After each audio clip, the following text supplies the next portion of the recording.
to the Fermented World Homebrew channel. Now this is a bit of a different angle, isn't it? Not normally facing this way. Reason for this is, on the 2nd, which is, what, it's the 4th today, so that's 2 days ago, we bottled the English Pale. Now out of all of these bottles, this is the only one showing any sign of fermentation. You'll probably not be able to see it, but there are tiny bubbles making their way up the top from that micro fermentation. Now, you can clearly see that there's bubbles around the top as well, which shows you that it is doing it. Now, I noticed that none of the other ones are doing that, and that worries me. That makes me think we're going to end up with a lot of flat beer. Now, people are going to say don't do this, but this is what I'm going to do to see whether it's actually fathomable to correct a mistake. Now, I'm not quite sure what's happened. Why would only one bottle have enough yeast particles to start a carbonation? So I've chilled one, and we're going to open it. It's only been bottled for 2 days. If it's got carbonation, I'm not going to open these. If it doesn't have carbonation, we're going to be putting in a tiny bit of yeast. Because I think what's happened is, when it's been in the cold crash, it's dropped out too much. Too much of it has dropped out. And therefore there not being enough yeast in there for it to then take on the sugars. That's my theory anyway. That's the only way I can think of it. I mean, let's pick another random bottle. It is definitely not bubbling away. No. I mean, it's crystal clear as well. And I think if we move it like this, you actually see the sugar kind of swirling back into it, but there is no fermentation that I can see, unfortunately. So that's where we're at. That's what we might very well have to do, because let's face it, nobody wants a load of beer that's not carbonated. I mean, even if it has a low carbonation, you can just about deal with it. But no carbonation, it's not where we're at. So let's crack this open. It gave a little hiss, but that's nothing as to what it should be. Let's see what it does when it's in a glass. Nah, it's flat as a witch's tit. Or a more family-friendly version, as flat as a pancake. No, so, I mean, I am going to drink that because I'm not wasting it.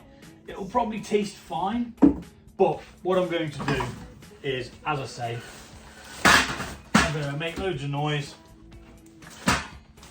and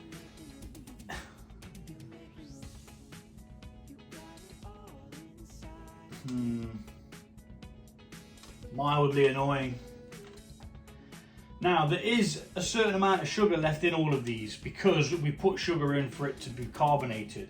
If that sugar doesn't then get consumed by the yeast, it then leaves behind this residual sweetness.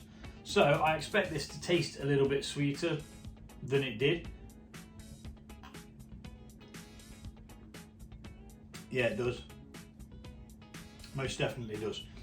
Okay, so I'm tempted to open the one that's actually doing well as well, but I couldn't find anything small enough for the amount of yeast that I want to put in.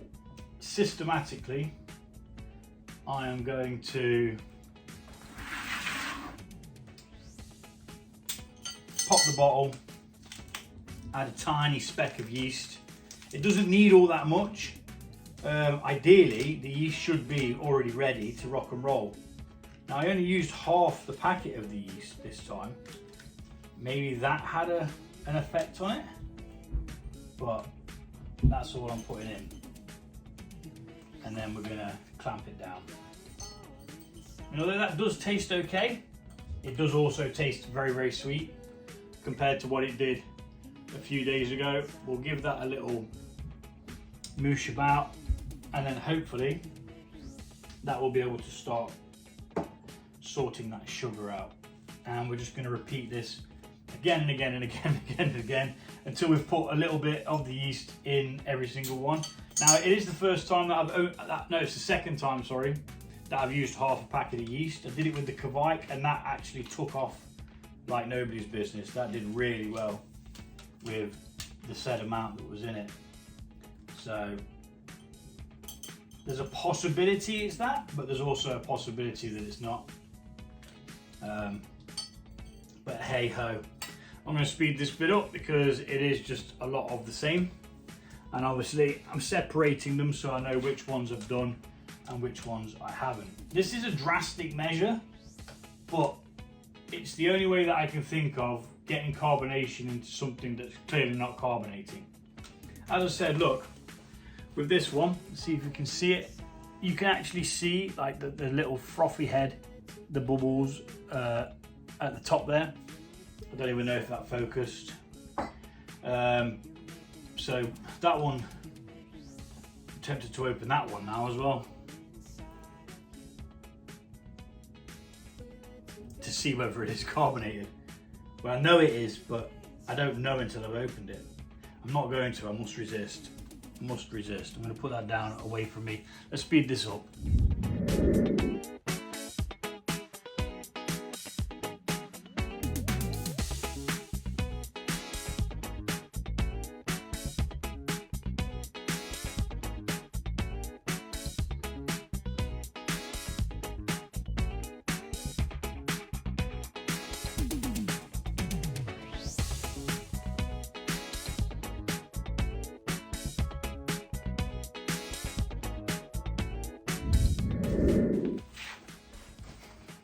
So, we did it.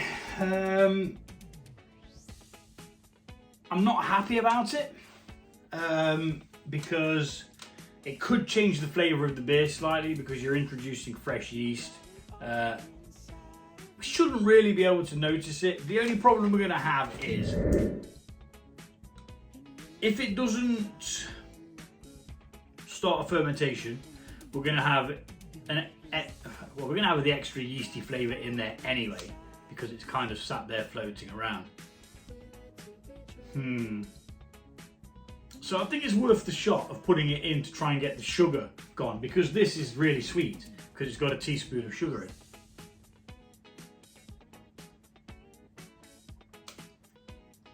Which masks all of the maltiness and the bitterness that you should get from this beer, being an English pale ale. So yeah, there you go. What's your thoughts? Would you have done anything differently? Do you have any other ideas of how we could have got around this, or what maybe happened? Because, you know, I'm a hobbyist, amateur. I am not a professional brewer whatsoever. I'm just a have-a-go hero, and I love being like that. I like to be able to try and solve problems as well. Now, I do remember I've had to re-pitch yeast before. Once with a beer, and I can't remember what bloody beer it was. For some reason, I think it was a West Coast IPA. The yeast just did not take the first packet, so I had to go and buy another packet from a local homebrew store called, I want to say Wine Solutions. I want to say that's what they're called. They're just a little bit up the Nutbrook Trail. They're not that far from me. I can ride there, you know. I did ride there. But I did have to re-pitch with some yeast with a mead as well. I can't remember exactly what happened, but something went wrong and I had to make a yeast starter, which is basically, say you get this bottle, you'll fill it up with water, sugar, you'll put your yeast in, and you won't like close it off, but you'll cover it up so that air can escape but nothing can get in. And what that does then, it activates the yeast, makes the yeast stronger, then it's ready to take on what's cracking off in the bottle or in the fermenter, sorry. But this is a bit of a a backwards way of doing it, but I can't think of any other way to bloody do it. And that being flat and sweet when it shouldn't be, I think it's worth the risk. It's worth the risk of contamination of a couple of them as well. It was sterilised, so you know it shouldn't come to any harm. And 5.5%, you know, it's got a reasonably good alcohol level. It should be okay. So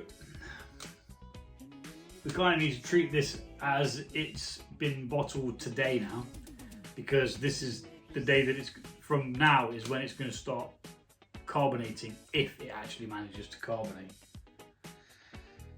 But as always, I show you the highs and the lows. You know, it's not, everything doesn't always go tickety-boo, but you got to keep your thinking caps on as ways to get around stuff.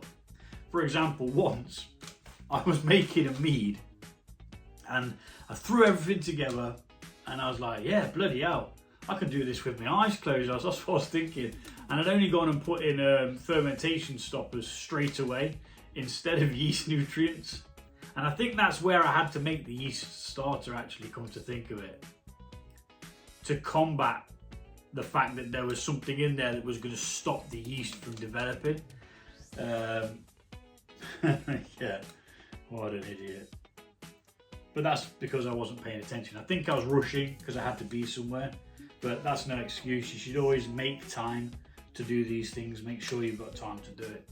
But anywho, that's what you've got for today. And that's a little update on the English Pale. It was bottled 2 days ago and there's only one bottle carbonating. So we're going to leave that as it is, because even if we get one bottle that's carbonated, that's going to be better than no bottles that's carbonated. And yeah, we'll just see what happens.